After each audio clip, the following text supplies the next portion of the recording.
আসন্ন সংসদ নির্বাচনের জন্য প্রথম ধাপে গণ অধিকার পরিষদের ৩৬টি আসনে দলীয় প্রার্থী ঘোষণা নিয়ে তুমুল হট্টগোল বেঁধেছে। প্রার্থিতা প্রত্যাশীরা অনুষ্ঠানের মধ্যে ক্ষোভ জানালে সেখানে উত্তেজনাকর পরিস্থিতির সৃষ্টি হয়। দলের সভাপতি নুরুল হক নূর পটুয়াখালী ৩ এবং সাধারণ সম্পাদক রাশেদ খান ঝিনাইদহ ২ আসনের প্রার্থী হবেন। বৃহস্পতিবার বিকেলে রাজধানীতে গণ অধিকার পরিষদের কেন্দ্রীয় কার্যালয়ে এ তালিকা ঘোষণা করা হয়। পর্যায়ক্রমে বাকি আসনগুলোতেও প্রার্থী ঘোষণা করা হবে বলে জানানো হয়েছে। দলের জ্যেষ্ঠ সহসভাপতি ফারুক হাসান ঠাকুরগাঁও ২ এবং জ্যেষ্ঠ যুগ্ম সাধারণ সম্পাদক হাসান আল মামুন নেত্রকোনা ২ আসনে প্রতিদ্বন্দ্বিতা করবেন। এছাড়া উল্লেখযোগ্য প্রার্থীদের মধ্যে দলের গণমাধ্যম সমন্বয়ক আবু হানিফ কিশোরগঞ্জ ১, দপ্তর সম্পাদক শাকিলুজ্জামান টাঙ্গাইল ২।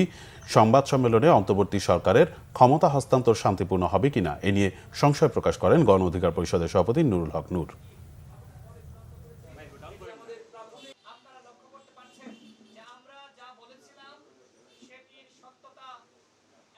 ৩৬ জুলাইকে স্মরণ করে মূলত আজকে আমাদের দলের পক্ষ থেকে ৩৬ জন প্রার্থীর প্রাথমিক তালিকা ঘোষণা করা হয়েছে।